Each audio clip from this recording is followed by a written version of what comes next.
Hello friends, welcome back to my channel. Today we are going to talk about the presidential race as early voting continues to unfold. Today, we're going to break down some intriguing exit poll data that's giving us a glimpse into how this election might shape up. We're talking about real voters, people who've already cast their ballots. This isn't about likely voters, registered voters, or general population opinions. This is about hard data from individuals who've participated in early voting, providing some of the most accurate polling information we can get our hands on. Before we dive in, do me a favor, if you enjoy content like this, hit that like button, and don't forget to subscribe and turn on notifications so you don't miss future updates. Now, let's get into it. Exit polls are crucial because they reflect the choices of people who have already voted. These aren't speculative opinions, they come directly from voters exiting polling stations. In this segment, we're honing in on Georgia and North Carolina, two pivotal battleground states that could tip the scales in this high-stakes presidential race. Understanding how these states are leaning right now could give us a preview of Election Day outcomes and offer insights into voter behavior. The data we're analyzing comes from a recent CNN exit poll. Although I don't have the specific graphic illustrations, I managed to capture key details from the broadcast. Georgia and North Carolina are pivotal, and today, we're going to dissect exactly why they're so critical on the electoral map. Let's start with Georgia, a state that has been fiercely contested in recent elections. According to the CNN exit poll, Vice President Kamala Harris currently leads with 51% of the vote, while former President Donald Trump trails at 44%. These numbers are surprising and significant, given the historical and political context of Georgia. Early voting is already breaking records, and the enthusiasm among voters is palpable. Now, let's talk about the breakdown of these numbers and what they could imply. Remember, these exit polls aren't based on speculative models or pre-election surveys, they represent actual voters. The real challenge here is understanding whether this lead will hold or if Election Day voting patterns will tilt the scales back in favor of Trump. Now, let's dig into some more granular data. TargetSmart, a data analysis firm that closely tracks voter trends, gives us a clearer picture of party registration among early voters. Here's the catch: Georgia doesn't provide party registration data directly, unlike some other states.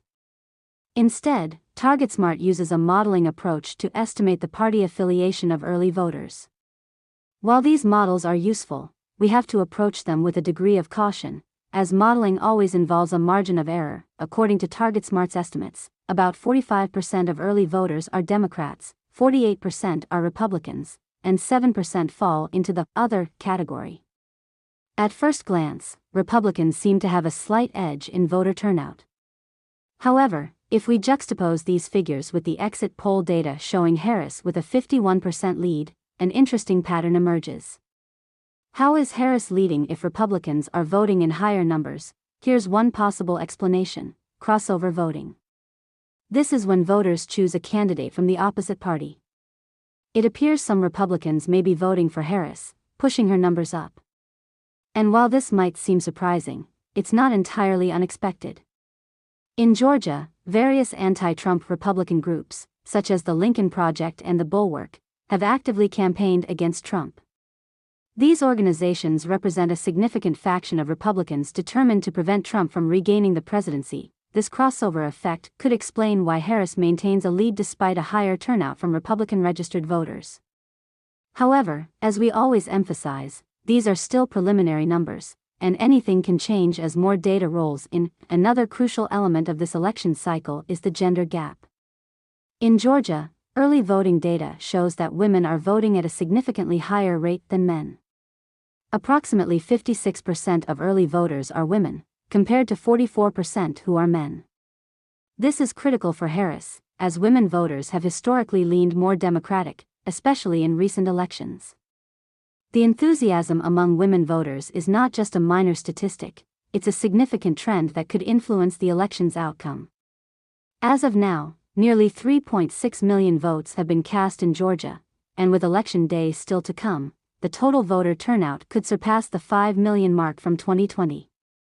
This high turnout, driven largely by women, could be the game-changer Harris needs to secure the state. Shifting our focus to North Carolina, the story is similarly compelling. The CNN exit poll here also shows Harris with 51% and Trump at 45%. North Carolina has been a battleground for decades, and this election is no different. What makes North Carolina particularly interesting is the state's large segment of unaffiliated voters. These voters, who don't register with any major political party, hold significant sway in determining the state's outcome. According to publicly available data from North Carolina's Election Commission, 34% of early voters are Republicans, 33% are Democrats, and a substantial 29% are unaffiliated. This presents a more complex landscape than Georgia because the unaffiliated voters are a wild card. The exit polls suggest that Harris has an edge, which implies that a significant portion of these unaffiliated voters, along with some crossover Republicans, are supporting her. Let's break down why the unaffiliated voters are so critical. If Harris is leading in the exit polls, it means she's not only retaining Democratic support but also winning over independents and a segment of Republicans. To make sense of this, let's look at voter behavior in North Carolina. Historically, the state has been a bellwether, with its voting patterns closely reflecting national trends. Exit polls indicate that unaffiliated voters are leaning towards Harris, and in some models, the ratio is almost 2-to-1 in her favor. This is crucial because if these trends hold through Election Day, Harris could secure North Carolina's 16 electoral votes, making her pathway to victory significantly easier. On the flip side, Trump's campaign will need to mobilize a massive turnout on Election Day, particularly among male and rural voters, to overcome this deficit. The pressure is on, and Trump's strategy will likely focus on maximizing in-person turnout and energizing his base. Just like in Georgia, women voters are playing a decisive role in North Carolina. Early voting data reveals that 55% of voters are women, while only 45% are men. This gender gap is consistent across various battleground states and represents a major challenge for Trump. Women have been more engaged and motivated in this election cycle, especially on issues like healthcare, reproductive rights, and economic stability. The Harris campaign has made strategic efforts to appeal to women voters, emphasizing policies that address these concerns. If these trends continue, North Carolina could swing blue, which would dramatically alter the electoral landscape. Let's zoom out for a moment and consider the broader implications of these battleground state dynamics. On the electoral map, Georgia and North Carolina are crucial for both candidates. If Trump wins both states, he's one step closer to the magic number of 270 electoral votes, especially if he also secures Pennsylvania.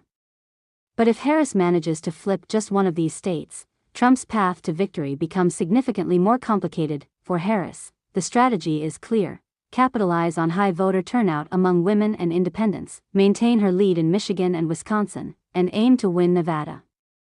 Any one of these wins, combined with Georgia or North Carolina, could secure her the presidency.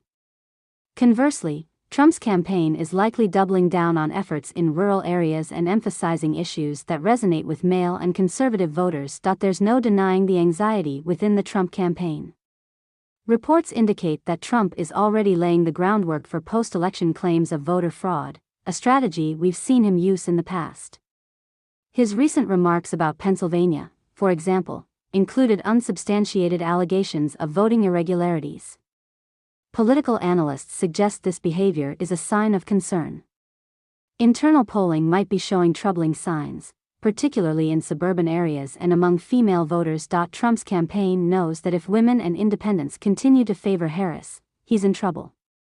That's why his rhetoric has ramped up, aiming to sow doubt about the electoral process.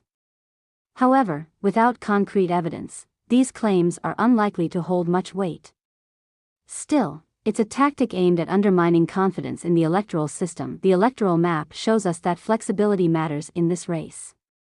Harris's campaign has structured its strategy around the idea that there are multiple ways to get to 270 electoral votes. In contrast, Trump is heavily dependent on his strongholds in the South and Midwest. This high-stakes, close-margin election has pushed both campaigns to focus intensely on turnout efforts. In analyzing Georgia, North Carolina, and other key battlegrounds, the path to the presidency remains contested and dynamic. While early voting trends and exit polls provide a snapshot, nothing is set in stone until the final ballots are counted. Historically, Election day voting in Georgia and North Carolina has leaned more Republican, which means Trump's camp is relying heavily on strong same-day turnout. Let's explore some possible scenarios. If Harris wins Georgia and holds on to her leads in Michigan and Wisconsin, she could afford to lose North Carolina and still have multiple routes to victory. However, flipping North Carolina would give her a more comfortable margin. The Harris campaign is investing heavily in ground game strategies, including canvassing, digital outreach, and targeting undecided voters in suburban areas. On Trump's side, his campaign is banking on traditional tactics, like holding large rallies to energize his base. However, voter enthusiasm and trust in his message remain critical factors. If the crossover voting trend continues, with some moderate Republicans siding with Harris, it could spell trouble for Trump's campaign. One key factor we should keep an eye on is voter turnout among younger demographics. Youth voters, aged 18 to 29, have shown an increase in early voting participation in 2024. Both campaigns have been trying to appeal to this group, but traditionally, higher youth turnout has favored Democratic candidates. If this trend holds, it could make a difference, especially in urban and college-heavy areas. So, what does all of this mean as we move closer to Election Day? Here are some key takeaways. 1. High turnout matters. Early voting trends suggest a record turnout. This election could surpass previous records, and both campaigns are acutely aware that every vote counts. 2. Gender gap influence. Women are playing a decisive role in Georgia and North Carolina, showing higher turnout rates and a strong lean toward Harris. Trump must address this gender gap if he wants to regain momentum. 3. Unaffiliated voters' impact. In North Carolina, the role of unaffiliated or independent voters is crucial. If these voters continue to favor Harris, Trump will need a near-perfect election day performance to stay competitive. 4. Suburban voters and crossovers. Both Georgia and North Carolina have significant suburban populations, many of whom have been leaning Democratic in recent elections. The presence of crossover voters, Republicans who vote for Harris, adds an unpredictable element to the race. As we approach Election Day, keep an eye on the final push from both campaigns. Trump's strategy hinges on energizing his rural and conservative base, while Harris is focusing on urban centers, college towns, and female voters. Additionally, watch for any shifts in polling or new revelations that could sway undecided voters. That wraps up our in-depth look at early voting exit polls and the dynamics shaping this crucial presidential race. Georgia and North Carolina are key battlegrounds, and their outcomes could determine the next president of the United States. We'll continue to monitor developments and bring you the latest analysis as more data becomes available. Thank you for joining us. If you found this breakdown insightful, please give this video a thumbs up, subscribe to our channel, and turn on notifications to stay informed. We'll be back with more election coverage and analysis, so stay tuned. Until next time, stay informed, stay engaged, and we'll see you soon.